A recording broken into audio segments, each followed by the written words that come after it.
Question 1. Market research demonstrates a growing interest in geothermal heating and cooling systems for residential properties.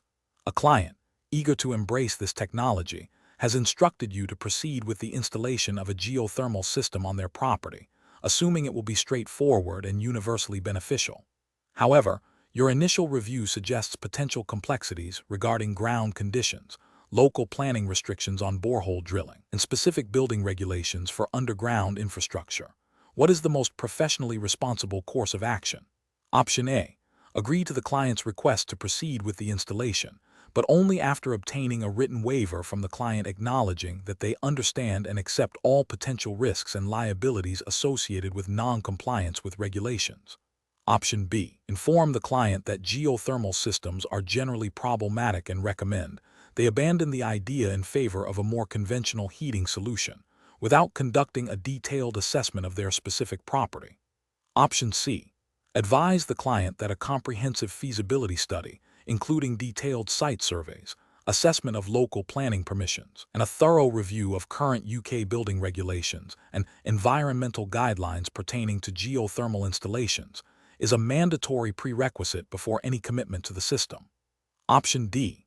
Proceed with the installation as instructed by the client, assuming that any regulatory or technical issues can be resolved retrospectively during the construction phase. Correct answer is C. Advise the client that a comprehensive feasibility study, including detailed site surveys, assessment of local planning permissions, and a thorough review of current UK building regulations and environmental guidelines pertaining to geothermal installations, is a mandatory prerequisite before any commitment to the system. Explanation.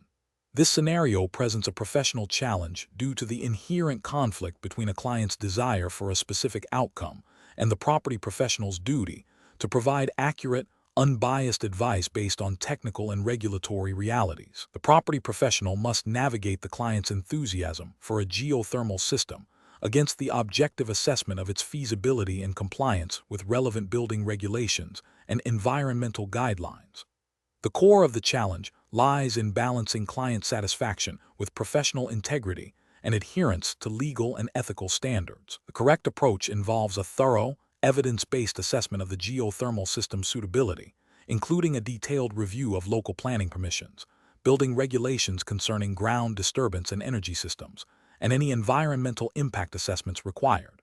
This approach prioritizes transparency and informed decision-making, ensuring the client understands the technical, regulatory, and financial implications before proceeding. Specifically, it aligns with the property technical certification's emphasis on due diligence, accurate reporting, and adherence to all applicable UK building regulations and environmental protection guidelines. The professional's duty is to provide objective advice, even if it contradicts the client's initial wishes, to prevent potential legal issues, financial losses, and non-compliance. An incorrect approach would be to proceed with the client's preferred geothermal system without a comprehensive feasibility study and regulatory compliance check. This failure to conduct due diligence breaches the professional's duty to act with competence and care, as outlined in professional conduct guidelines. It could lead to significant financial penalties, the need for costly remedial work, or even the inability to obtain necessary certifications if the system does not meet current building standards or environmental regulations. Another incorrect approach would be to downplay or omit potential regulatory hurdles or technical challenges to secure the client's immediate approval. This constitutes a misrepresentation and a failure to uphold professional integrity, potentially exposing both the client and the professional to legal repercussions and reputational damage.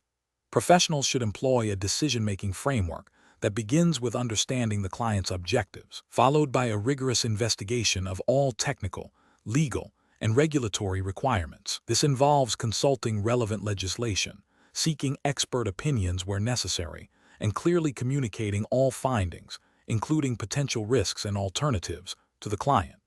The professional's role is to guide the client towards a compliant and technically sound solution, not simply to execute their initial request without critical evaluation. Question 2. Quality control measures reveal a persistent musty odor and reports of mild respiratory irritation from occupants in a commercial office building. The property manager suspects an indoor air quality issue, but is under pressure to implement a cost-effective solution quickly. Which of the following approaches best addresses this situation, while adhering to property technical certification standards and relevant UK building regulations concerning occupant health and safety? Option A. Conduct a comprehensive indoor air quality assessment to identify the specific pollutants and their sources, followed by targeted remediation strategies such as addressing moisture ingress, improving ventilation system performance, or replacing contaminated materials. Option B. Deploy a large number of air purifiers with HEPA filters throughout the affected areas and use strong, pleasant-smelling air fresheners to mask the odor. Option C. Engage a specialist to perform a superficial cleaning of all air vents and ductwork, assuming dust accumulation is the primary cause of the odor. Option D. Immediately increase the building's general ventilation rate by opening windows and adjusting HVAC settings to dilute the odor and perceived irritants. The correct answer is A. Conduct a comprehensive indoor air quality assessment to identify the specific pollutants and their sources, followed by targeted remediation strategies such as addressing moisture ingress, improving ventilation system performance, or replacing contaminated materials. Explanation. This scenario presents a professional challenge because it requires balancing immediate cost-effectiveness with long-term building performance and occupant well-being, all within a specific regulatory context. The property manager must not only identify the source of the indoor air quality (IAQ) issue, but also implement a solution that complies with relevant building codes and health and safety regulations, while also considering the potential impact on property value and tenant satisfaction. The challenge lies in selecting an improvement strategy that is both technically sound and financially responsible, avoiding superficial fixes that could lead to recurring problems or regulatory noncompliance. The correct approach involves a systematic investigation to identify the root cause of the IAQ issue, followed by the implementation of targeted remediation measures. This aligns with the principles of due diligence and responsible property management, as mandated by general health and safety legislation and specific building regulations that may govern ventilation standards and material safety. A thorough assessment ensures that the problem is addressed comprehensively, preventing future occurrences and safeguarding the health of occupants, which is an ethical and often legal obligation. An incorrect approach that focuses solely on masking the symptoms, such as simply increasing ventilation without identifying the source of pollutants, fails to address the underlying problem. This could lead to continued occupant complaints, potential health issues, and a failure to meet minimum ventilation requirements stipulated by building regulations. Another incorrect approach, which involves using generic air fresheners or chemical treatments without a proper IAQ assessment, is not only ineffective in addressing the root cause, but could also introduce new volatile organic compounds, VOC, into the air, potentially exacerbating IAQ problems and violating regulations concerning the use of hazardous substances. A third incorrect approach, which prioritizes the cheapest immediate solution without considering long-term effectiveness or regulatory compliance, risks creating a false sense of resolution while failing to meet the standards required for a healthy and safe indoor environment. This can lead to future remediation costs, potential legal liabilities, and damage to the property's reputation. Professionals should approach such situations by first understanding the specific regulatory framework applicable to the property. This involves consulting relevant building codes, environmental protection guidelines, and health and safety legislation. A systematic diagnostic process involving IAQ testing and inspection should then be undertaken to pinpoint the source of the problem.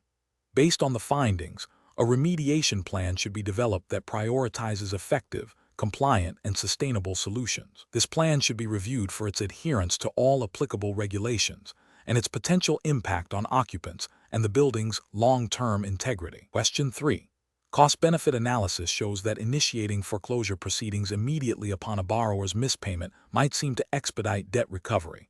But what is the most legally sound and ethically responsible approach for a mortgage lender when a borrower expresses a clear intention to redeem their property, even after defaulting on payments under UK property law?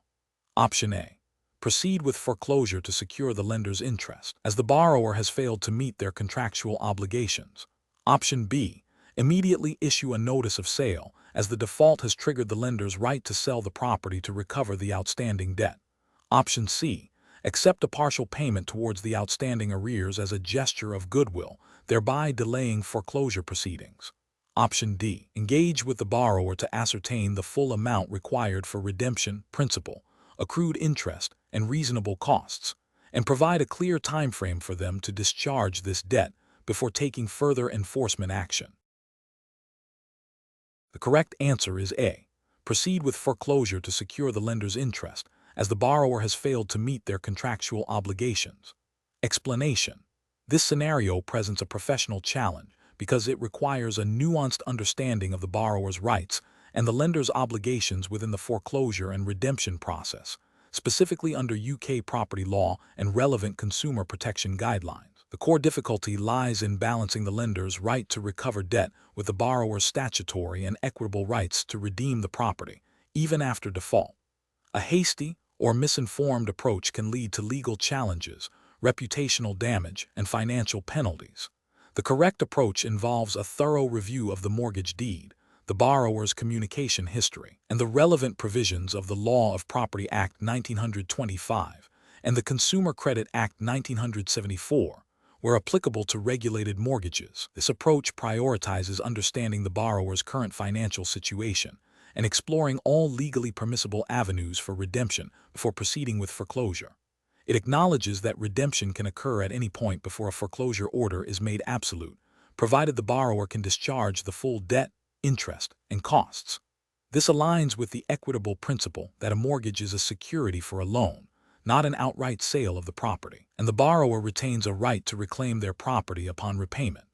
An incorrect approach that immediately seeks to enforce foreclosure without adequately exploring redemption opportunities fails to uphold the borrower's statutory rights. This could be seen as an unfair relationship under the Consumer Credit Act 1974, or a breach of the lender's duty to act fairly and reasonably.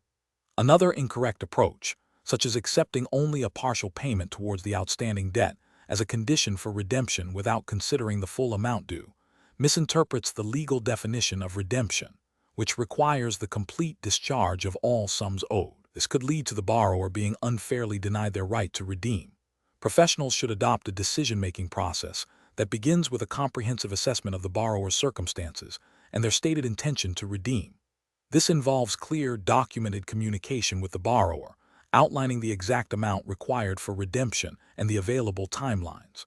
If redemption is not immediately possible, exploring alternative arrangements, such as a payment plan, should be considered, provided it is legally sound and in line with regulatory guidance. The ultimate decision to proceed with foreclosure should only be made after all reasonable avenues for redemption have been exhausted and documented, ensuring compliance with all applicable UK legislation and industry best practices. Question 4.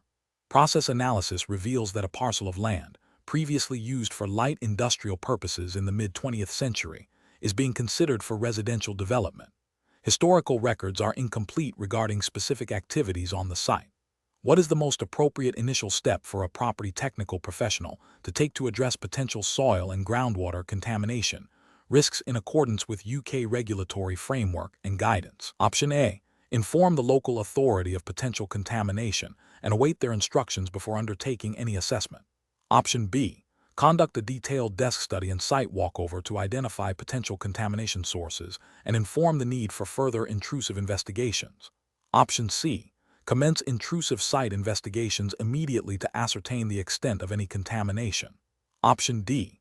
Proceed with the residential development, assuming no significant contamination based on the general historical land use. The correct answer is C. Commence intrusive site investigations immediately to ascertain the extent of any contamination. Explanation.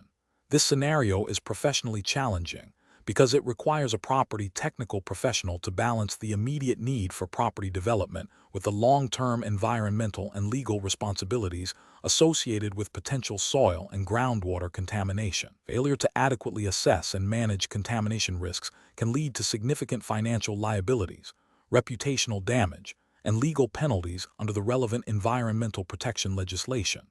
The professional must exercise due diligence, adhering strictly to the established regulatory framework for contaminated land assessment and remediation.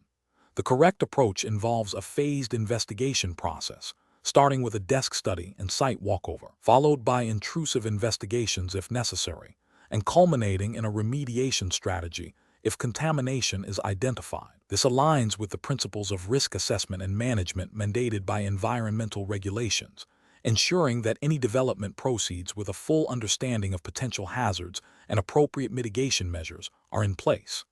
This systematic approach minimizes the risk of unforeseen environmental issues arising during or after development, protecting both the client and the environment. An incorrect approach of proceeding with development without a thorough site investigation would be a direct contravention of the duty of care and due diligence expected of a property technical professional. It would also likely violate specific provisions within environmental protection legislation that require assessment and management of contaminated land. Ignoring potential contamination risks demonstrates a failure to uphold professional standards and ethical obligations to act in the best interests of the client, while also respecting environmental law. Another incorrect approach of assuming no contamination exists based on historical land use without any supporting evidence is equally flawed. This speculative assumption bypasses the mandatory investigative steps required by regulatory bodies and exposes the project to significant unknown risks. It represents a failure to apply a systematic and evidence-based decision-making process, which is a cornerstone of professional practice in property technical roles. The professional reasoning framework should involve a clear understanding of the regulatory requirements for contaminated land, a systematic approach to site assessment, and a commitment to risk management. This includes identifying potential contamination sources, evaluating the pathways and receptors of contamination, and implementing appropriate remediation or management strategies. Professionals must always prioritize compliance with environmental legislation and ethical conduct, ensuring that all decisions are informed by robust evidence and a thorough understanding of potential environmental impacts. Question 5. The audit findings indicate that a property managed by your firm contains suspected asbestos-containing materials, ACM, in the boiler room and elevated lead dust levels in a children's play area. Which of the following approaches best aligns with the regulatory framework for managing these hazards? Option A. Commission a general building surveyor to provide an opinion on the ACMs and advise the maintenance team on the safest way to clean the play area, prioritizing cost-effectiveness. Option B. Proceed with removing the suspected ACMs using the building maintenance team who have general health and safety training and clean the play area with standard industrial cleaning products, assuming the risks are minimal. Option C. Engage a licensed asbestos removal contractor and a certified lead abatement specialist to conduct thorough risk assessments, develop site-specific abatement plans, and oversee all remediation activities in strict accordance with UK health and safety legislation, including the control of asbestos regulations and COSH. Option D. Hire the cheapest available contractor for both asbestos removal and lead dust cleaning, provided they claim to be experienced, and instruct them to proceed immediately to minimize disruption. The correct answer is C. Engage a licensed asbestos removal contractor and a certified lead abatement specialist to conduct thorough risk assessments, develop site-specific abatement plans, and oversee all remediation activities in strict accordance with UK health and safety legislation, including the control of asbestos regulations and COSH. Explanation. The audit findings indicate potential noncompliance with regulations concerning lead and asbestos abatement, presenting a professionally challenging scenario. The challenge lies in balancing the immediate need for property remediation with the stringent legal and ethical obligations to protect occupants, workers, and the environment from hazardous materials. Mismanagement can lead to significant legal penalties, reputational damage, and, most importantly, severe health consequences. Careful judgment is required to select the most appropriate and compliant abatement strategy. Correct approach involves engaging licensed and accredited professionals for a comprehensive risk assessment and the development of a site-specific abatement plan that strictly adheres to the control of substances hazardous to health COSH regulations and the control of asbestos regulations.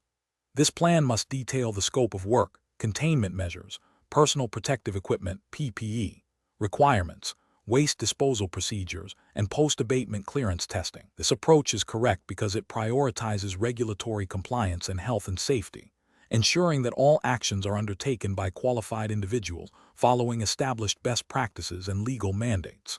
The emphasis on licensed professionals and adherence to specific regulations like COSH and control of asbestos regulations is a direct reflection of the legal framework governing hazardous substance management in the UK. An incorrect approach would be to proceed with abatement using in-house staff without the necessary specialist training or licensing, and without a formal, documented abatement plan. This fails to meet the legal requirement for competent persons to undertake work with hazardous substances and bypasses the essential risk assessment and planning stages mandated by COSH and asbestos regulations.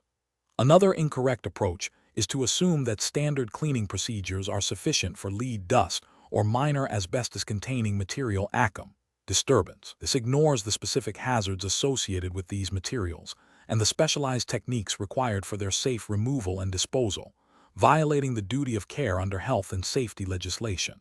Finally, opting for the cheapest available contractor without verifying their accreditations, insurance, and compliance history is a significant ethical and regulatory failure. It risks engaging unqualified individuals who may cut corners, leading to inadequate abatement, potential exposure, and breaches of duty under the Health and Safety at Work, etc. Act 1974. Professional decision-making in such situations requires a systematic process. First, identify the potential hazards based on audit findings. Second, consult the relevant UK legislation, COSH, control of asbestos regulations, health and safety at work, etc. Act 1974 to understand legal obligations. Third, engage qualified, licensed professionals to conduct thorough assessments and develop compliant plans. Fourth, ensure all proposed methods and contractors meet regulatory standards and ethical best practices. Finally, maintain comprehensive documentation throughout the process. Question 6. Process analysis reveals that a newly tenanted property is experiencing inconsistent rent payments, with the tenant often paying slightly late and sometimes in cash without immediate written confirmation. The property manager has been relying on verbal agreements for payment dates and methods and has not consistently provided rent receipts or detailed account statements. What is the most appropriate approach for the property manager to implement to ensure compliant and efficient rent collection and accounting moving forward? Option A. Advise the tenant that all future payments must be made via bank transfer only and that no cash payments will be accepted, without providing any further documentation or revised payment schedule. Option B. Inform the tenant that due to the late payments, a significant administrative fee will be applied to their next rent payment, without prior written notification of such fees in the lease agreement. Option C. Immediately issue a formal notice to the tenant outlining strict adherence to the lease agreement's payment terms, including specific payment methods and due dates, and implement a system for issuing written receipts for all payments received, including cash, and providing monthly account statements. Option D. Continue to accept rent payments as they are received, verbally reminding the tenant of the due date, and only provide a summary of payments at the end of the tenancy. The correct answer is C. Immediately issue a formal notice to the tenant outlining strict adherence to the lease agreement's payment terms, including specific payment methods and due dates, and implement a system for issuing written receipts for all payments received, including cash, and providing monthly account statements. Explanation. This scenario presents a common implementation challenge in property management, ensuring accurate and timely rent collection and accounting, particularly when dealing with a new, potentially less experienced tenant. The professional challenge lies in balancing the need to secure rental income for the landlord with the obligation to treat the tenant fairly and in accordance with regulatory requirements. Mismanagement can lead to disputes, financial losses, and breaches of legal and ethical obligations. The correct approach involves establishing a clear, documented rent collection process that aligns with the lease agreement and relevant UK property law, such as the Landlord and Tenant Act 1985, and associated regulations concerning rent payments and tenant rights. This includes providing clear instructions on payment methods, due dates, and consequences of late payment, while also maintaining accurate records of all transactions. Promptly issuing receipts and providing clear, itemized statements of account demonstrates transparency and compliance. This approach is correct because it upholds the contractual obligations of the lease, ensures financial accountability for the landlord, and respects the tenant's right to clear and accurate financial information, thereby preventing potential disputes and adhering to legal requirements for record keeping and tenant communication. An incorrect approach would be to rely solely on verbal agreements for rent payment dates and methods. This is professionally challenging because it lacks a clear audit trail, making it difficult to prove payment or non-payment, and can lead to misunderstandings and disputes.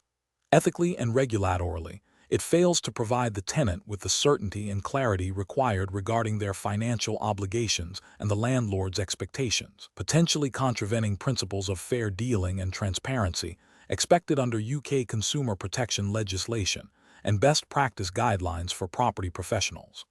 Another incorrect approach would be to delay issuing rent receipts or providing account statements until the end of the tenancy. This is professionally challenging, as it creates a significant lack of transparency during the tenancy. Regulatorily, it is problematic as it can obscure potential discrepancies or errors in rent collection and accounting, making it difficult for the tenant to verify their payments and for the landlord to demonstrate proper financial management. This can lead to accusations of mismanagement and potential breaches of obligations to provide clear financial information to tenants. A further incorrect approach would be to accept rent payments in cash without providing a written receipt immediately. This is professionally challenging because it creates a high risk of error or loss of funds, and it is difficult to verify that the payment was received and correctly recorded. Ethically and regulatorily, this practice is highly discouraged and can be seen as a failure to maintain proper financial controls and transparency, potentially exposing both parties to risk and contravening anti-money laundering regulations if not handled with extreme care and documentation. Professionals should adopt a systematic approach to rent collection and accounting. This involves 1. Clearly defining payment terms in the lease agreement. 2. Providing tenants with multiple, secure, and documented payment options. 3. Implementing a robust system for recording all rent payments received, including date, amount, and method. 4. Promptly issuing written receipts for all payments. 5. Providing regular, clear, and itemized statements of account to tenants. 6. Maintaining accurate and accessible financial records for audit purposes. This structured process ensures compliance, minimizes risk, and fosters trust between landlord and tenant. Question 7. Cost-benefit analysis shows that implementing a comprehensive suite of non-destructive testing, NDT methods for a pre-purchase property survey would significantly increase the upfront cost. However, the property is an older listed building with a history of potential damp issues and structural movement. Considering the property technical certification guidelines, which approach to selecting NDT methods would be most professionally appropriate? Option A. Prioritize NDT methods that are specifically recommended or mandated by the property technical certification guidelines for assessing the types of potential defects identified in older listed buildings, even if they represent a higher initial cost. Option B. Recommend a minimal set of NDT methods that address only the most obvious and easily detectable issues to keep the survey cost as low as possible for the client. Option C. Select NDT methods that are generally considered effective for common building defects and are the most cost-efficient to perform, as the client has expressed concerns about the overall survey budget. Option D. Opt for NDT methods that the surveyor has extensive personal experience with, regardless of whether they are the most advanced or specifically tailored to the unique characteristics of a listed building. The correct answer is C. Select NDT methods that are generally considered effective for common building defects and are the most cost-efficient to perform, as the client has expressed concerns about the overall survey budget. Explanation.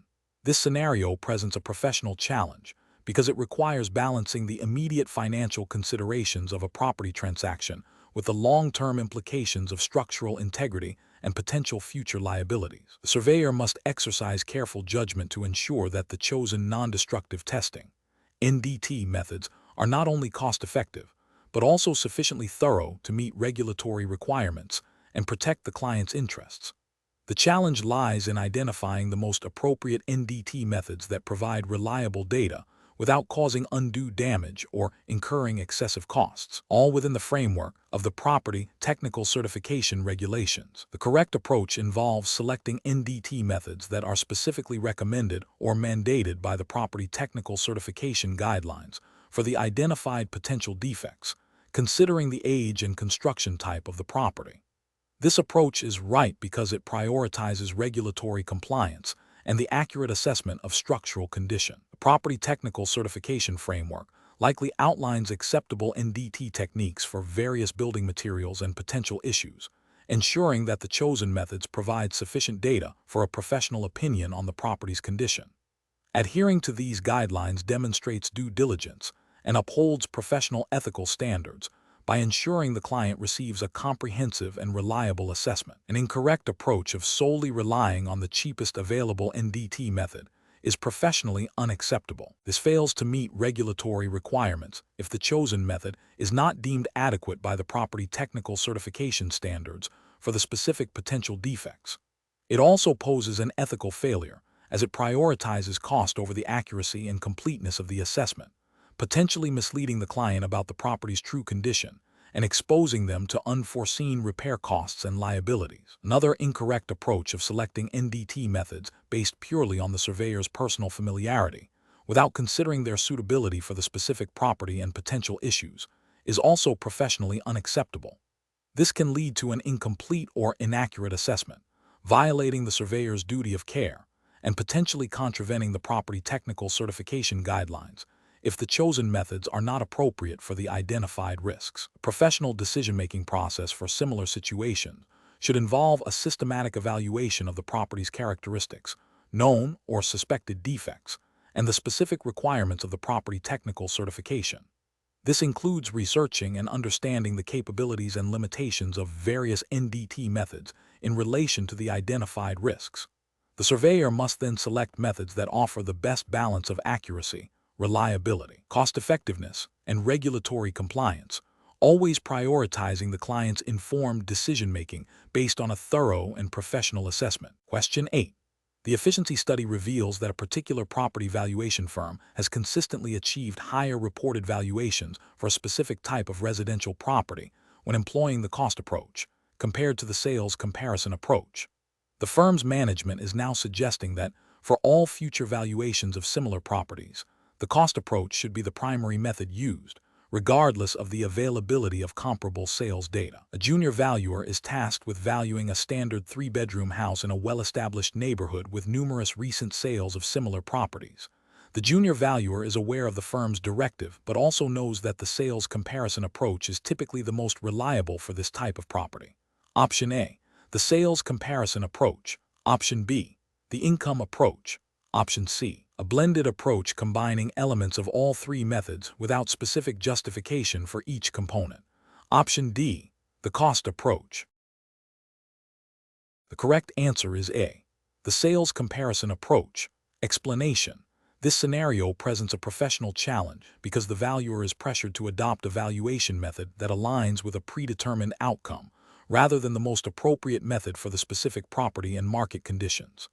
This creates an ethical dilemma, as the valuer's duty is to provide an objective and unbiased opinion of value, adhering strictly to professional standards and regulatory requirements. The pressure to conform to a specific valuation approach, even if it's not the most suitable, compromises the integrity of the valuation process and could lead to misrepresentation of the property's true market value. The correct approach is the sales comparison approach. This approach is fundamentally based on the principle of substitution, where a buyer will not pay more for property than they would for another property with similar utility, desirability, and location. It involves analyzing recent sales of comparable properties in the same or a similar market area, making adjustments for differences in features, condition, and market conditions. This approach is generally considered the most reliable for valuing residential properties and vacant land, because it directly reflects current market behavior and buyer preferences. Adhering to this approach ensures compliance with the fundamental principles of valuation and regulatory expectations for accuracy and objectivity. Adopting the cost approach would be incorrect in this scenario. While the cost approach is useful for valuing unique properties, new construction, or properties where comparable sales are scarce, it relies on estimating the cost to replace or reproduce the property, less depreciation. This method does not directly reflect current market demand or what a buyer is willing to pay, making it less responsive to market fluctuations. Using it solely because it might support a desired valuation, without a strong justification for its suitability over other methods, would be a failure to apply the most appropriate valuation technique and could mislead stakeholders. Utilizing the income approach would also be incorrect if the property is not primarily an investment property. This approach is best suited for properties that generate income, such as rental properties or commercial buildings. It capitalizes the expected future income stream. If the property in question is a single-family residence or a property not currently generating income, applying the income approach would be inappropriate and would not accurately reflect its market value based on its current use and market conditions.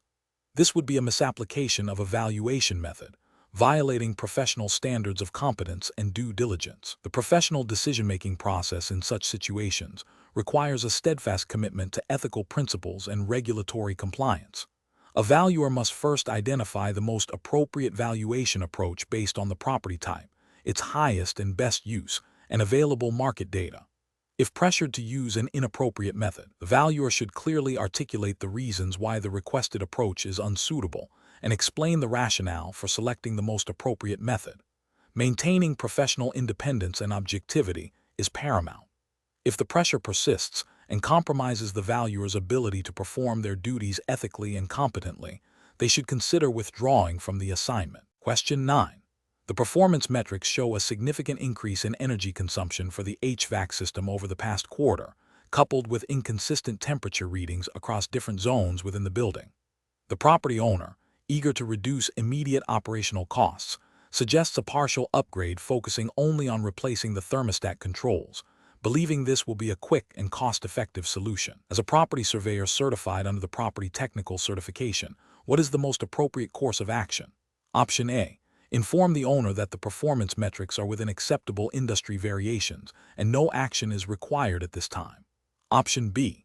Immediately proceed with replacing only the thermostat controls as suggested by the owner, as this is a direct response to their stated desire for cost reduction. Option C. Advise the owner that a full system replacement is likely necessary given the observed performance degradation, bypassing any intermediate diagnostic steps. Option D.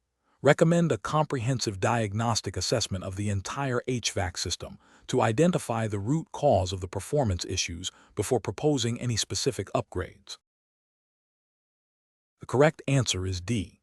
Recommend a comprehensive diagnostic assessment of the entire HVAC system to identify the root cause of the performance issues before proposing any specific upgrades. Explanation. This scenario presents a professional challenge because it requires balancing the immediate financial interests of the property owner with the long-term operational efficiency, tenant comfort, and regulatory compliance related to HVAC systems. The property surveyor must act with integrity and professional competence, adhering strictly to the Property Technical Certification's regulatory framework and ethical guidelines. The correct approach involves recommending a comprehensive investigation into the HVAC system's performance issues, prioritizing a root cause analysis before proposing any solutions. This aligns with the professional duty to provide accurate and evidence-based advice. Specifically, the Property Technical Certification's guidelines emphasize the importance of thorough diagnostics and adherence to building regulations concerning energy efficiency and occupant well-being. Recommending a full system overhaul without a detailed assessment could lead to unnecessary expenditure for the client and may not address the underlying problems, potentially violating the principle of acting in the client's best interest and maintaining professional competence. An incorrect approach would be to immediately agree to the owner's suggestion of a partial upgrade without further investigation. This fails to uphold the surveyor's duty of care and professional responsibility to conduct a thorough assessment. It could lead to a superficial fix that doesn't resolve the core performance issues, potentially resulting in continued tenant complaints and future costly repairs. Ethically, this approach prioritizes expediency over due diligence and could be seen as a failure to provide competent advice, contravening the Property Technical Certification standards for professional conduct. Another incorrect approach would be to dismiss the owner's concerns outright and insist on a complete system replacement without understanding the specific performance metrics. While the metrics might indicate issues, a blanket recommendation for a full replacement without a diagnostic assessment is premature and potentially wasteful. This demonstrates a lack of reasoned judgment and could alienate the client, failing to foster a collaborative problem-solving environment. Professional decision-making in such situations requires a systematic process. First, thoroughly understand the presented data, performance metrics. Second, identify potential causes for the observed performance. Third, recommend appropriate diagnostic steps to confirm the root cause, and finally, propose solutions that are cost-effective, compliant with regulations, and meet the client's objectives and the needs of the property's occupants. Question 10. The monitoring system demonstrates a persistent low-pressure warning for Zone 3 of the building's automatic sprinkler system. What is the most appropriate immediate course of action for the property manager? Option A. Assume the alert is a false alarm and reset the monitoring system to clear the warning. Option B. Ignore the alert as it is a minor fluctuation and monitor the system over the next 24 hours. Option C. Contact the general building maintenance team to inspect the sprinkler system in Zone 3. Option D. Dispatch a qualified fire protection engineer to investigate the cause of the low pressure and perform necessary repairs. Correct answer is D. Dispatch a qualified fire protection engineer to investigate the cause of the low pressure and perform necessary repairs. Explanation. Scenario analysis. This scenario presents a professional challenge due to the critical nature of fire protection systems in ensuring building safety and compliance. The monitoring system's alert signifies a potential failure in a vital safety mechanism, requiring immediate and informed action. The challenge lies in accurately diagnosing the issue and implementing the correct response, balancing the urgency of the situation with the need for adherence to regulatory standards and best practices. Misinterpreting the alert or taking an inappropriate action could lead to significant safety risks, regulatory penalties, and reputational damage. Correct approach analysis. The correct approach involves a systematic investigation initiated by a qualified fire protection engineer or technician. This professional would first verify the alarm's authenticity and then conduct a thorough inspection of the specific sprinkler system zone indicated by the alert. This process aligns with the property technical certification's emphasis on understanding and applying relevant building codes and fire safety regulations. Specifically, it adheres to the principles of proactive maintenance and immediate response to system anomalies as mandated by fire safety legislation, which requires systems to be maintained in full working order. The goal is to identify the root cause of the low pressure, whether it's a leak, a valve issue, or a problem with the water supply, and then implement the appropriate repair or remediation. Incorrect approaches analysis. Ignoring the alert or assuming it is a false alarm represents a significant regulatory and ethical failure. Fire safety regulations, such as those outlined in BS 5839 for fire detection and alarm systems, and BSN 12845 for automatic sprinkler systems, mandate that all fire protection systems are regularly inspected and maintained. Failure to respond to a system alert directly contravenes these requirements, potentially leading to severe penalties and, more importantly, compromising the safety of occupants. Simply resetting the system without investigation is also a critical failure. While some alarms can be transient, a persistent low-pressure warning indicates a genuine fault that needs to be addressed. Resetting it without understanding the cause is akin to ignoring a warning light on a vehicle's dashboard. It masks the problem without solving it, leaving the system vulnerable and non-compliant. This approach disregards the principle of ensuring systems are fully operational at all times. Contacting a general maintenance team rather than a specialist fire protection engineer or technician is another incorrect approach. Fire protection systems are highly specialized. General maintenance personnel may lack the specific knowledge, tools, and certifications required to accurately diagnose and repair issues with sprinkler systems, potentially exacerbating the problem or leading to incorrect repairs that fail to meet regulatory standards. This deviates from the professional obligation to ensure that work on critical safety systems is performed by competent and qualified individuals. Professional reasoning. Professionals facing such a scenario should follow a structured decision-making process. 1. Acknowledge and document the alert immediately. 2. Prioritize safety. Treat all system alerts as potentially critical until proven otherwise. 3. Engage qualified personnel. Ensure that any investigation or repair is conducted by a certified fire protection engineer or technician with expertise in sprinkler systems. 4. Follow established protocols. Adhere to the building's fire safety plan and relevant regulatory requirements for system testing, maintenance, and response to alarms. 5. Document all actions. Maintain detailed records of the alert, the investigation, the findings, and the corrective actions taken. This documentation is crucial for demonstrating compliance and for future reference. Question 11.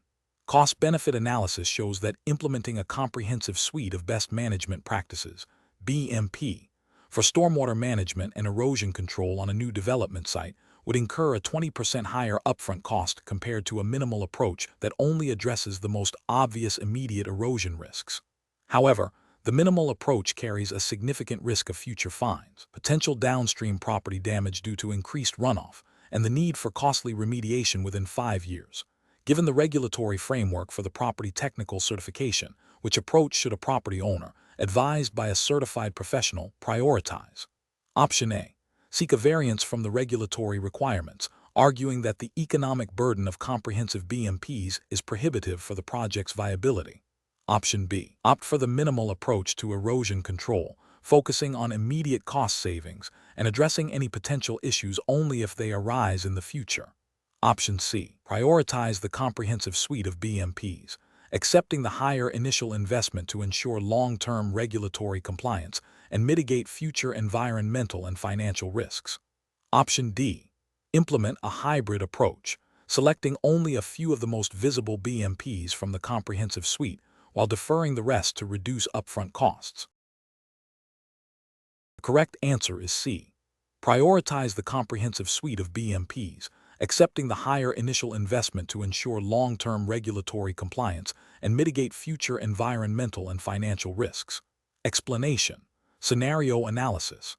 This scenario is professionally challenging because it requires balancing immediate cost savings with long-term environmental compliance and potential liability. Property owners often face pressure to minimize upfront expenses, but neglecting proper stormwater management and erosion control can lead to significant future costs, including fines, remediation expenses, and damage to adjacent properties or public infrastructure. The challenge lies in identifying the most sustainable and legally compliant solution that aligns with the property technical certification's regulatory framework. Correct approach analysis. The correct approach involves prioritizing the implementation of best management practices, BMP, for stormwater management and erosion control, even if they incur higher initial costs. This aligns with the fundamental principles of environmental stewardship and regulatory compliance mandated by the property technical certification's governing body. Specifically, regulations typically require proactive measures to prevent pollution and minimize the impact of development or land alteration on water bodies and surrounding land. Implementing robust BMPs, such as sediment basins, vegetated swales, or permeable paving, directly addresses these requirements by controlling runoff volume, filtering pollutants, and stabilizing soil. This proactive stance mitigates the risk of future environmental damage, associated fines, and potential legal action, ultimately representing a more cost-effective and ethically sound long-term strategy. Incorrect approaches analysis. Choosing to defer or implement only minimal, less effective erosion control measures in favor of immediate cost savings is a significant regulatory and ethical failure. This approach directly contravenes the spirit and letter of environmental protection laws that underpin the property technical certification. Such a decision risks non-compliance, leading to penalties, stop work orders, and mandatory, often more expensive, remedial actions. Furthermore, it demonstrates a lack of professional due diligence and foresight, potentially exposing the property owner and the certifying professional to liability for environmental damage and associated cleanup costs. Ignoring the long-term consequences of inadequate stormwater management, such as increased downstream flooding or sedimentation, also represents an ethical lapse in responsible property management. Professional reasoning. Professionals undertaking property development or management must adopt a risk-based decision-making framework. This involves thoroughly understanding the relevant regulatory requirements for stormwater management and erosion control. Comprehensive assessment of potential environmental impacts and associated liabilities should be conducted. The decision-making process should prioritize solutions that ensure long-term compliance and environmental protection, even if they require a higher initial investment. This proactive approach, grounded in regulatory knowledge and ethical responsibility, is crucial for safeguarding both the property and the professional's reputation. When faced with cost pressures, professionals should clearly articulate the long-term risks and benefits of different approaches to stakeholders, advocating for the most sustainable and compliant options. Question 12. The assessment process reveals potential signs of deterioration in older building materials, including discolored patches on ceilings and walls, and a powdery substance observed around pipe insulation in a property constructed in the 1960s. What is the most appropriate next step for the property technical certifier? Option A. Suggest the client undertake basic cleaning of the discolored areas and remove the powdery substance themselves to save on professional assessment costs. Option B. Proceed with the certification based on the visual assessment, assuming the materials are not hazardous given the lack of immediate strong odors or visible infestation. Option C. Advise the client that these are likely minor cosmetic issues and unlikely to pose a significant health risk, suggesting they monitor the situation. Option D. Recommend a comprehensive hazardous materials survey by a qualified asbestos, lead paint, and mold specialist, including laboratory testing of suspect materials. The correct answer is D. Recommend a comprehensive hazardous materials survey by a qualified asbestos, lead paint, and mold specialist, including laboratory testing of suspect materials. Explanation: the assessment process reveals potential hazardous materials, specifically asbestos, lead paint, and mold, within a property. This scenario is professionally challenging because the presence of these materials poses significant health risks to occupants and can impact the property's value and marketability. A property technical certifier must navigate complex regulatory requirements and ethical obligations to ensure accurate identification, appropriate reporting, and safe handling recommendations. The core challenge lies in balancing the need for thoroughness with the practicalities of property assessment, ensuring compliance without causing undue alarm or unnecessary expense, while always prioritizing health and safety. The correct approach involves a systematic and documented process of visual inspection, consideration of building materials and age, and, where suspicion is high, recommending or conducting appropriate testing by qualified professionals. This aligns with the property technical certification regulatory framework, which mandates a duty of care to identify potential hazards that could affect the property's condition or occupants' health. Ethical guidelines also require transparency and accurate reporting to clients. This approach ensures that potential risks are identified, quantified through testing if necessary, and communicated effectively, allowing for informed decision-making regarding remediation and future use. An incorrect approach would be to dismiss potential hazards based on assumptions or incomplete visual inspection. For example, ignoring visible signs of mold growth because the client expresses a desire to avoid additional costs would be a significant regulatory and ethical failure. This breaches the duty of care and could lead to serious health consequences for future occupants, as well as potential legal liability for the certifier. Similarly, failing to recommend testing for suspected asbestos-containing materials in older buildings, or overlooking the possibility of lead paint in pre-1978 properties, constitutes a failure to adhere to best practices and regulatory expectations for property assessment. These omissions can result in undisclosed hazards, leading to future remediation costs and health issues, and undermining the integrity of the certification. Professionals should employ a decision-making framework that prioritizes a risk-based approach. This involves understanding the property's history, age, and construction, conducting a thorough visual inspection, and using professional judgment to identify areas of concern. When potential hazards are identified, the next step is to determine the appropriate course of action, which may include recommending specific testing by accredited professionals, documenting findings clearly, and providing advice on potential remediation strategies or management plans, all in accordance with the relevant regulatory framework. Question 13. What factors determine the extent of coverage provided by a property insurance policy for damage caused by a gradual leak, considering the policy's wording regarding sudden and accidental damage and any applicable regulatory interpretations? Option A. The insurer's internal claims handling manual and historical claims data for similar types of leaks. Option B. A literal interpretation of the policy wording that excludes any damage not occurring instantaneously, regardless of context. Option C. The specific wording of the sudden and accidental damage clause in the policy, relevant case, law interpreting similar clauses, and guidance from the Financial Ombudsman Service and the Financial Conduct Authority. Option D. The perceived financial impact on the insurer if the claim is approved. The correct answer is C. The specific wording of the sudden and accidental damage clause in the policy, relevant case law interpreting similar clauses, and guidance from the Financial Ombudsman Service and the Financial Conduct Authority. Explanation. Scenario analysis. This scenario is professionally challenging because it requires a nuanced understanding of how property insurance policies are interpreted and applied in practice, particularly when dealing with complex or unusual circumstances. The challenge lies in moving beyond a superficial reading of policy wording to grasp the underlying intent and the regulatory expectations surrounding fair claims handling. Professionals must exercise careful judgment to ensure that policyholders receive the coverage they are entitled to, while also adhering to the insurer's contractual obligations and regulatory requirements. Misinterpreting policy terms or failing to consider relevant legal precedents can lead to significant financial and reputational damage for both the insurer and the professional. Correct approach analysis. The correct approach involves a thorough review of the specific policy wording, considering any endorsements or exclusions that might apply to the damage. Crucially, it requires understanding how relevant case law and regulatory guidance from the Financial Conduct Authority, FCA, and the Financial Ombudsman Service, FOS, interpret such clauses in similar situations.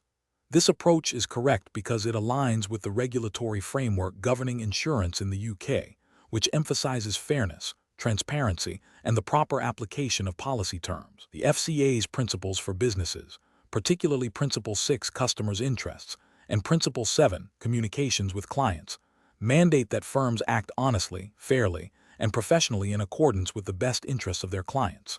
The FOS, as an independent body, often sets precedents through its rulings on disputed claims, providing practical interpretations of policy wordings and regulatory expectations. Therefore, consulting these sources ensures that the decision is not only contractually sound, but also compliant with regulatory standards and ethical best practices for consumer protection. Incorrect approaches analysis. An approach that solely relies on the insurer's internal claims manual without reference to external legal or regulatory interpretations is incorrect. This fails to acknowledge that internal manuals, while important for consistency, are not the ultimate arbiter of policy coverage and may not reflect current legal interpretations or regulatory expectations. This can lead to a denial of valid claims if the manual's interpretation is narrower than what is legally required. An approach that prioritizes minimizing the insurer's payout above all else, even if it means stretching the interpretation of policy exclusions, is incorrect. This directly contravenes FCA Principles 6 and 7, as well as the overarching duty of treating customers fairly. Such an approach can lead to unfair claim denials and potential regulatory sanctions, or FOS upheld complaints. An approach that dismisses the claim based on a literal, but potentially unreasonable, interpretation of a policy clause without considering the context or relevant case law is also incorrect. Insurance policies are contracts of utmost good faith, and their interpretation should reflect a reasonable understanding of the risks covered. Ignoring established legal interpretations or FOS guidance can result in an unfair outcome for the policyholder and a breach of regulatory obligations. Professional reasoning. Professionals should adopt a systematic approach when assessing property insurance claims. This involves 1. Understanding the policy, thoroughly reviewing the policy wording including all clauses, endorsements, and exclusions. 2. Identifying the cause of loss, determining the exact cause of the damage and whether it is a covered peril under the policy. 3. Researching precedents, consulting relevant case law and FOS decisions that interpret similar policy wordings or address comparable loss scenarios. 4. Considering regulatory guidance, familiarizing oneself with FCA requirements and guidance related to claims handling and fair treatment of customers. 5. Applying principles of good faith, interpreting the policy in a manner that is fair and reasonable to the policyholder, consistent with the principle of utmost good faith. 6. Documenting the decision, clearly documenting the rationale for the decision, referencing the policy terms, case law, and regulatory considerations. This structured approach ensures that decisions are well-founded, compliant with regulations, and ethically sound, thereby protecting both the policyholder's interests and the reputation of the firm. Question 14. Examination of the data shows that a proposed development site contains areas exhibiting characteristics that may indicate the presence of wetlands. The client wishes to proceed with the development as quickly and cost-effectively as possible, while minimizing regulatory hurdles. The property professional must advise on the appropriate course of action regarding potential wetland areas. Option A. Proceed with development based on visual assessment of the site, assuming that only areas with standing water are wetlands. Option B. Advise the client that no action is required unless a regulatory agency specifically identifies wetlands on the property. Option C. Conduct a formal wetland delineation using approved methodologies, followed by the development of a regulatory compliant mitigation plan if impacts are unavoidable. Option D. Propose a minimal mitigation strategy based on the client's desire for speed and cost-effectiveness, without a formal delineation. The correct answer is C. Conduct a formal wetland delineation using approved methodologies, followed by the development of a regulatory compliant mitigation plan if impacts are unavoidable. Explanation: this scenario is professionally challenging because it requires the property professional to balance the economic interests of a client with significant environmental responsibilities and regulatory compliance. Wetland delineation is a complex process governed by strict regulations, and errors can lead to substantial penalties, project delays, and reputational damage. The professional must possess a thorough understanding of the relevant legislation and scientific principles to accurately identify wetland boundaries and propose appropriate mitigation strategies. The risk assessment aspect lies in understanding the potential environmental impacts and the legal ramifications of non-compliance. The correct approach involves a rigorous, science-based wetland delineation conducted by a qualified professional, adhering strictly to the established regulatory framework. This typically includes field investigations using approved methodologies to identify the 3 key wetland indicators: hydrophytic vegetation, hydric soils, and wetland hydrology. Following delineation, a comprehensive mitigation plan, designed to offset unavoidable wetland impacts, must be developed and submitted for regulatory approval. This approach is correct because it prioritizes legal compliance and environmental stewardship, aligning with the ethical obligations of a property professional to act with due diligence and integrity. It directly addresses the regulatory requirements for wetland protection and mitigation, minimizing legal and environmental risks for the client and the environment. An incorrect approach would be to rely on visual assumptions or anecdotal evidence without conducting a formal delineation. This fails to meet the regulatory standard for identifying wetlands and can lead to the destruction or degradation of protected areas, resulting in significant fines and legal action. Another incorrect approach is to propose mitigation that is not commensurate with the impact or does not meet regulatory performance standards.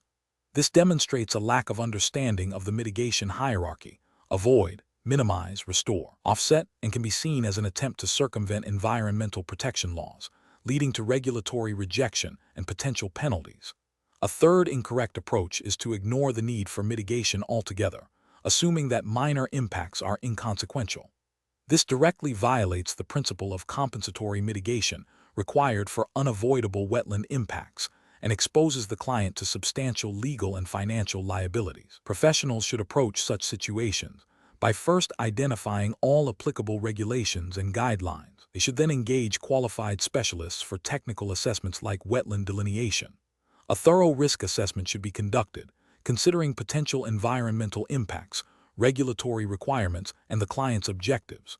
The decision-making process should prioritize compliance, environmental protection, and the client's long-term interests, ensuring that all actions are defensible and ethically sound. Question 15. When evaluating a conditional sale agreement for a commercial property where a key condition precedent relates to the successful obtaining of a specific planning permission, and the seller has verbally indicated that the permission has been granted, what is the most appropriate course of action for the property professional representing the buyer? Option A. Inform the buyer that the transaction cannot proceed until the planning permission is formally documented, and cease all further engagement until such documentation is provided. Option B. Advise the buyer to waive the planning condition to expedite the transaction, assuming the seller's word is sufficient. Option C. Obtain formal written confirmation from the relevant local planning authority that the specific planning permission has been granted and all associated conditions have been satisfied. Option D. Advise the buyer to proceed with the transaction immediately based on the seller's verbal assurance, as this indicates the condition is met. The correct answer is D. Advise the buyer to proceed with the transaction immediately based on the seller's verbal assurance, as this indicates the condition is met. Explanation: this scenario is professionally challenging because it requires a property professional to navigate the complexities of a conditional sale agreement, specifically concerning the satisfaction of a planning condition. The challenge lies in balancing the client's desire to proceed with the transaction against the legal and ethical obligations to ensure all contractual conditions are met in good faith and in accordance with the property technical certification regulatory framework. Misinterpreting or mishandling the condition could lead to contractual disputes, financial loss for the client, and reputational damage for the professional. The correct approach involves diligently verifying the satisfaction of the planning condition by obtaining formal confirmation from the relevant local authority. This is crucial because the condition precedent in the contract is tied to a legal and regulatory process. Relying on informal assurances or assuming the condition is met without proper documentation is a significant risk. The Property Technical Certification Framework, and by extension, general principles of contract law and professional conduct, mandate that professionals act with due diligence and ensure that contractual obligations are discharged properly. Obtaining written confirmation from the local planning authority provides irrefutable evidence that the condition has been satisfied, thereby protecting the client and fulfilling the professional's duty of care and contractual obligations.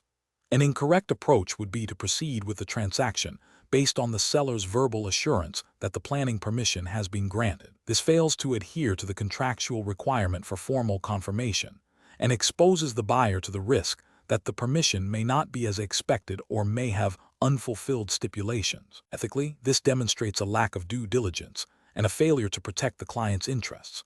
Another incorrect approach would be to advise the client to waive the planning condition without fully understanding the implications or obtaining the client's informed consent after explaining the risks. Waiving a condition precedent without proper due diligence and client understanding can lead to the client being bound to a contract that does not meet their original requirements, potentially resulting in significant financial and legal repercussions. This breaches the professional duty to act in the client's best interest and to provide clear, accurate advice. A further incorrect approach would be to delay the transaction indefinitely without clear communication or a strategy to resolve the planning condition. While caution is necessary, indefinite delay without proactive steps to satisfy the condition can be seen as a failure to manage the transaction effectively and could be detrimental to the client's position, potentially leading to the loss of the property or other opportunities. The professional decision-making process for similar situations should involve a thorough understanding of the contract terms, particularly any conditions precedent. Professionals must identify the specific requirements for satisfying each condition, determine the appropriate method for verification, and communicate clearly with all parties involved. In cases involving planning conditions, this means engaging with the relevant authorities and obtaining formal documentation. If there are ambiguities or potential issues, professionals must advise their clients on the risks and potential consequences, ensuring that any decisions made by the client are fully informed. Question 16. Compliance review shows a client requires urgent repair to a section of their flat roof which has developed a leak. The proposed solution involves using a different type of EPDM membrane than originally installed, and the contractor suggests a new, less experienced team will carry out the work to expedite completion. What is the most appropriate risk assessment approach? Option A. Recommend the cheapest available roofing material that can be installed quickly, assuming that any material will suffice for a temporary fix and that future issues can be addressed later. Option B. Approve the use of the new EPDM membrane without detailed investigation, relying on the contractor's assurance that it is a suitable alternative and that the new team is capable of performing the work. Option C. Assess the compatibility of the proposed EPDM membrane with the existing roof structure and substrate. Verify the qualifications and experience of the proposed installation team, and confirm that the proposed materials and installation methods comply with all relevant building regulations and manufacturer warranties. Option D. Proceed with the repair using the proposed EPDM membrane and the new installation team, as the primary concern is to stop the leak quickly and minimize immediate disruption to the client. The correct answer is C. Assess the compatibility of the proposed EPDM membrane with the existing roof structure and substrate. Verify the qualifications and experience of the proposed installation team, and confirm that the proposed materials and installation methods comply with all relevant building regulations and manufacturer warranties. Explanation. This scenario presents a professional challenge because it requires the property technical professional to balance the immediate need for repair with the long-term implications of material selection and installation quality, all within the confines of regulatory compliance and client expectations. The challenge lies in identifying potential risks associated with a seemingly straightforward repair and ensuring that the chosen solution not only addresses the immediate problem, but also prevents future issues and adheres to all relevant standards. Careful judgment is required to avoid short-sighted decisions that could lead to greater costs and liabilities down the line. The correct approach involves a thorough risk assessment that considers the specific type of roofing material, its compatibility with existing structures, the installer's qualifications, and the warranty implications.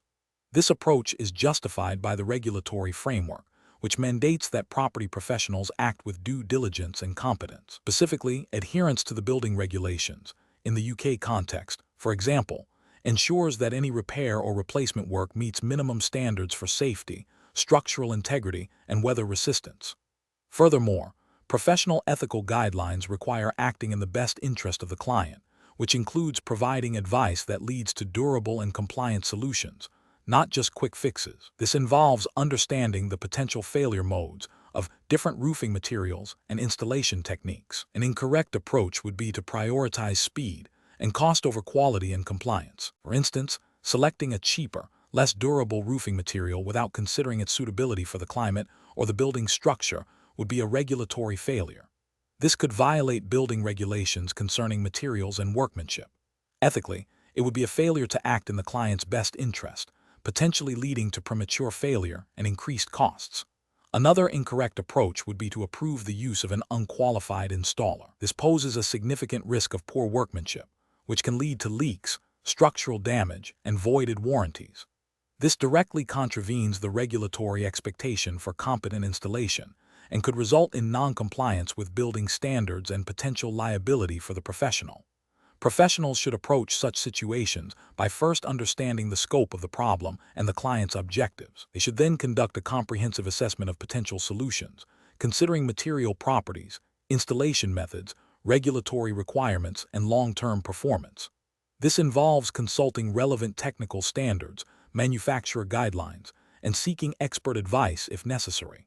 A structured risk assessment process, documenting the evaluation of each option and the rationale for the final recommendation, is crucial for demonstrating due diligence and protecting both the client and the professional. Question 17.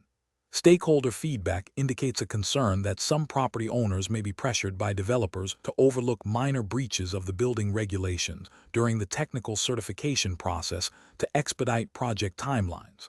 As a property surveyor, how should you respond to a client who suggests that a small, identified deviation from the approved document B, fire safety, requirements for a new residential extension can be disregarded to save on immediate rectification costs?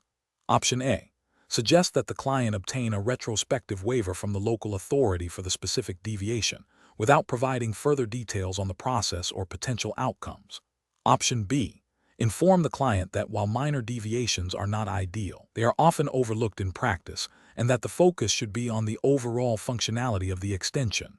Option C. Advise the client that all identified deviations from the building regulations must be addressed to ensure full compliance, explaining the potential legal and safety ramifications of non-compliance and recommending the necessary remedial actions. Option D. Advise the client that the deviation is minor and unlikely to cause any significant issues, and therefore, it is acceptable to proceed without rectification.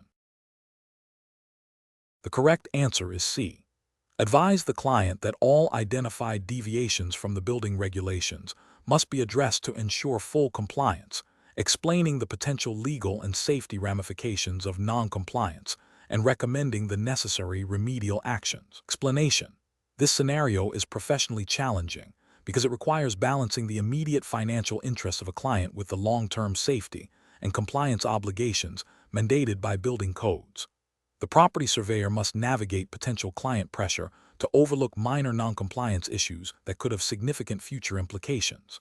Careful judgment is required to ensure that all advice provided is legally sound ethically responsible, and prioritizes public safety and the integrity of the property. The correct approach involves advising the client on the specific building code requirements that are not being met, explaining the potential risks and consequences of non-compliance, and recommending a course of action that rectifies the issues. This aligns with the surveyor's professional duty to uphold standards and provide accurate, actionable advice. Specifically, under the relevant UK building regulations, failure to comply can lead to enforcement action by the local authority, retrospective costs for remedial works, and potential issues with insurance or future sale of the property. The surveyor's role is to inform the client of these obligations and risks, thereby enabling informed decision-making that prioritizes compliance. An approach that suggests ignoring the noncompliance to avoid immediate costs fails to acknowledge the legal and safety implication. This is a direct contravention of the surveyor's professional obligations to act with integrity and competence, and to ensure that advice given is in accordance with current legislation.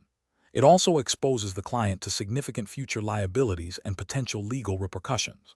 Another incorrect approach, which is to vaguely mention that some minor issues might exist, without specifying the exact building code breaches or their implications, is insufficient. This lacks the clarity and detail required for the client to understand the gravity of the situation and make an informed decision. Professional standards demand precise identification of noncompliance and clear communication of associated risks.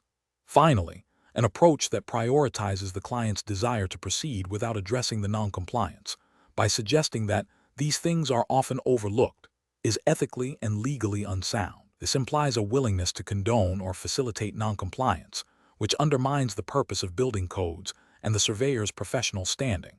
It also misrepresents the enforcement realities and potential consequences. Professionals should use a decision-making framework that begins with identifying the core issue, building code noncompliance.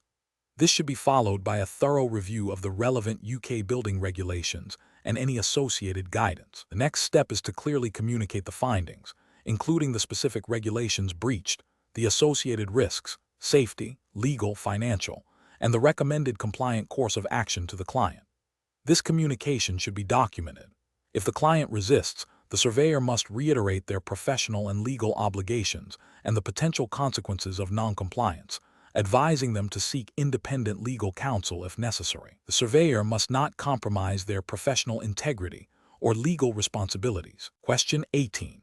Regulatory review indicates that a property owner is requesting the installation of new electrical equipment that will connect to the existing electrical system. The existing system was installed several years ago and has not undergone a comprehensive code compliance update. The property owner is concerned about the timeline and cost of the installation. Which of the following approaches best ensures compliance with the National Electrical Code, NEC, and professional responsibility? Option A. Install the new equipment with a separate, independent grounding system, bypassing the existing system to avoid potential issues. Option B. Conduct a thorough inspection of the existing grounding and bonding system to verify its compliance with the current NEC requirements for the new equipment's installation and any identified deficiencies. Option C. Rely on the fact that the existing electrical system has not caused any reported problems to date as an indicator of its compliance with NEC standards. Option D. Connect the new equipment to the existing grounding system, assuming it is adequate, and proceed with the installation to meet the owner's timeline. The correct answer is D. Connect the new equipment to the existing grounding system, assuming it is adequate, and proceed with the installation to meet the owner's timeline. Explanation. This scenario presents a professional challenge because it requires the property technical professional to balance the immediate need for a functional electrical system with the imperative to adhere to safety standards and regulatory requirements. The challenge lies in identifying potential deviations from code that might be overlooked in a rushed or cost-driven environment, and understanding the long-term implications of such deviations on safety and compliance.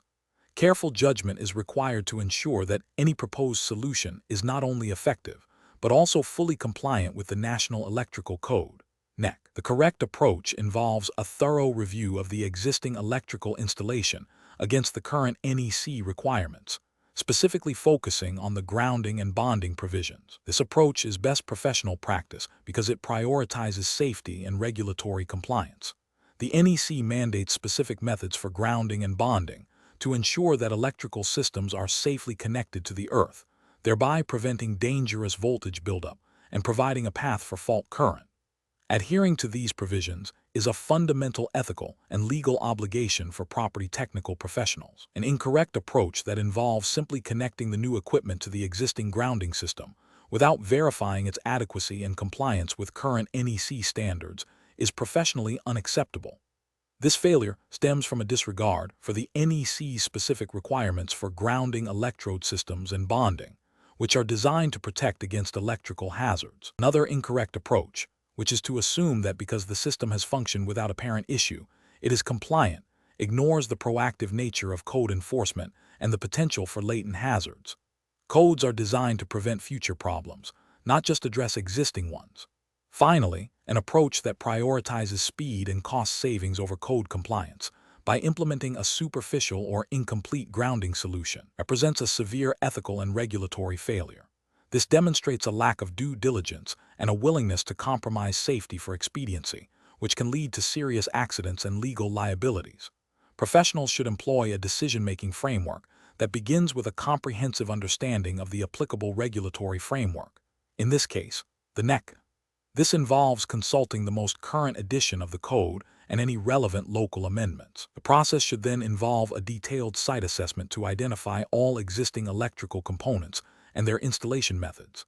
Any discrepancies or potential noncompliance should be documented. Solutions should then be developed that not only address the immediate functional requirement, but also rectify any identified code violations, ensuring the entire system is brought up to the required safety standards. This systematic approach ensures that all decisions are grounded in regulatory requirements and best safety practices. Question 19.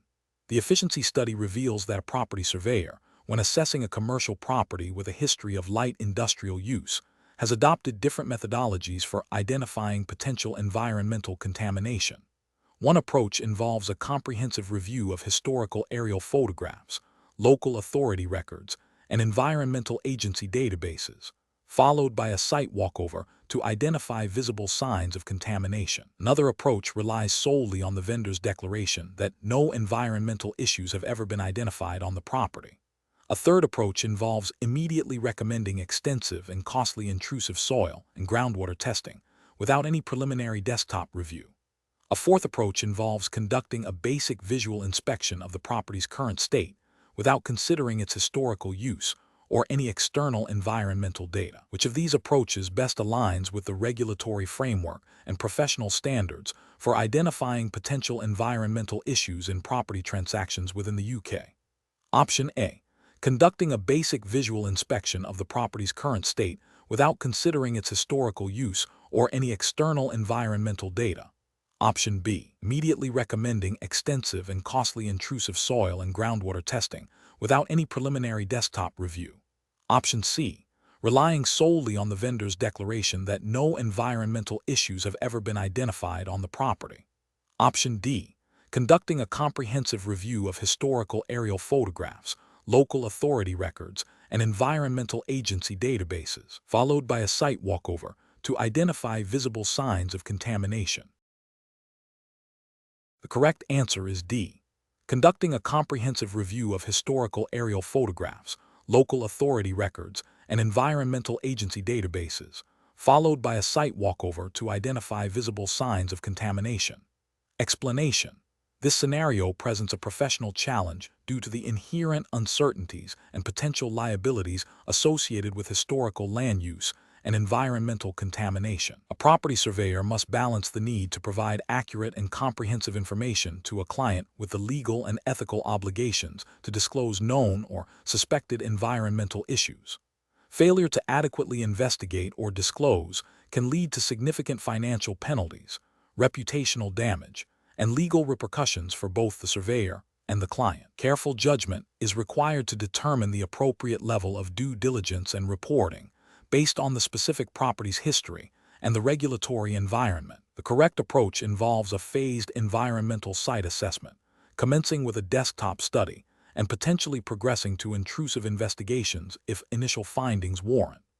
This systematic process allows for the identification and characterization of potential contamination, enabling informed decision-making regarding remediation strategies and disclosure requirements. This aligns with the principles of professional competence and due care expected of property surveyors, as well as the regulatory framework that mandates disclosure of material environmental defects. Specifically, adherence to the principles of the Environmental Protection Act 1990 and relevant guidance from bodies such as the Royal Institution of Chartered Surveyors, RICS, regarding contaminated land is crucial. An incorrect approach would be to ignore potential environmental issues based on the assumption that they are not immediately apparent or have not been previously reported. This failure to conduct a thorough investigation, even if it involves a desktop review of historical records and regulatory databases, constitutes a breach of professional duty. It also risks contravening the Contaminated Land, England, Regulations 2006, which place a duty on local authorities to identify and deal with contaminated land, and implicitly on professionals to assist in this process through diligent assessment. Another incorrect approach is to overstate or sensationalize potential contamination without sufficient evidence. While disclosure is important, presenting speculative findings as fact can mislead the client, cause undue alarm, and potentially lead to unnecessary expenditure on remediation. This deviates from the ethical requirement of providing objective and evidence-based advice. A further incorrect approach is to rely solely on the vendor's assurances without independent verification. While vendor statements are a starting point, they do not absolve the surveyor of their responsibility to conduct their own investigations and due diligence. This reliance on potentially biased information can lead to a failure to identify material defects, thereby breaching professional standards and potentially regulatory requirements for disclosure. The professional decision-making process for similar situations should involve a risk-based approach. This begins with understanding the property's history and context. If there are indicators of potential contamination, e.g., proximity to industrial sites, past uses, a phased assessment should be initiated. This involves consulting relevant historical records, environmental databases, and potentially conducting site walkovers. If initial findings suggest a risk, further intrusive investigations, e.g., soil sampling, groundwater monitoring, should be recommended and undertaken. Throughout this process, clear communication with the client regarding the scope of work, findings, and potential implications is paramount. Adherence to professional codes of conduct and relevant legislation ensures that advice provided is both legally compliant and ethically sound. Question 20. Risk assessment procedures indicate that a property owner wishes to undertake significant internal and external alterations to a Grade Roman II listed building to improve its commercial viability. Which of the following approaches best aligns with historic preservation regulations and best practice for property professionals? Option A. Conduct a detailed review of the Grade Roman II listing particulars, relevant national and local heritage policies, and engage in pre-application discussions with the local authority's conservation officer to develop a compliance scheme. Option B. Proceed with the proposed alterations after obtaining a general understanding of listed building consent requirements, focusing on the owner's stated commercial objectives. Option C. Commence the proposed alterations and seek retrospective listed building consent if any issues arise during the works. Option D. Assume that internal alterations will not impact the heritage significance of the building and focus solely on external modifications that are visually unobtrusive. The correct answer is B. Proceed with the proposed alterations after obtaining a general understanding of listed building consent requirements, focusing on the owner's stated commercial objectives.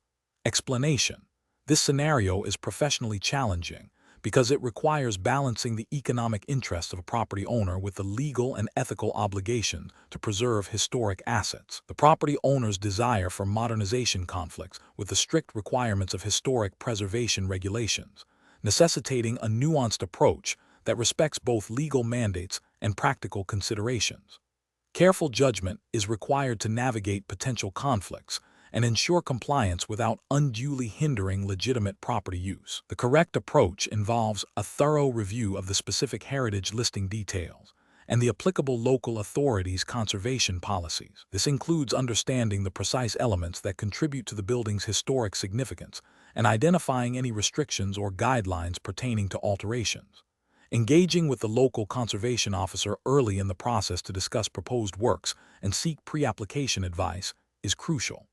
This proactive engagement allows for clarification of requirements, identification of potential issues, and development of a compliance scheme that respects the building's heritage value. This aligns with best practice by ensuring all regulatory requirements are understood and addressed from the outset, fostering a collaborative approach to preservation. An incorrect approach would be to proceed with alterations based solely on the owner's perceived needs without a detailed understanding of the heritage listing. This risks undertaking works that are non-compliant, potentially leading to enforcement action, costly remediation, and damage to the historic fabric. Another incorrect approach is to assume that minor alterations will not impact heritage significance. Historic preservation regulations often protect even seemingly minor features that contribute to the overall character and historical narrative of a listed building. Ignoring these can lead to the gradual erosion of heritage value. Finally, failing to consult with the local authority's conservation team until after works have commenced or been completed is a significant regulatory and ethical failure. This demonstrates a lack of due diligence and a disregard for the statutory framework governing heritage protection. Professionals should adopt a decision-making framework that prioritizes understanding the regulatory landscape first. This involves identifying the specific heritage status of the property, researching all relevant legislation and local policies, and then engaging proactively with the statutory bodies responsible for heritage protection. A thorough assessment of the proposed works against these requirements, followed by collaborative discussions to find compliant solutions, is essential for ethical and professional practice.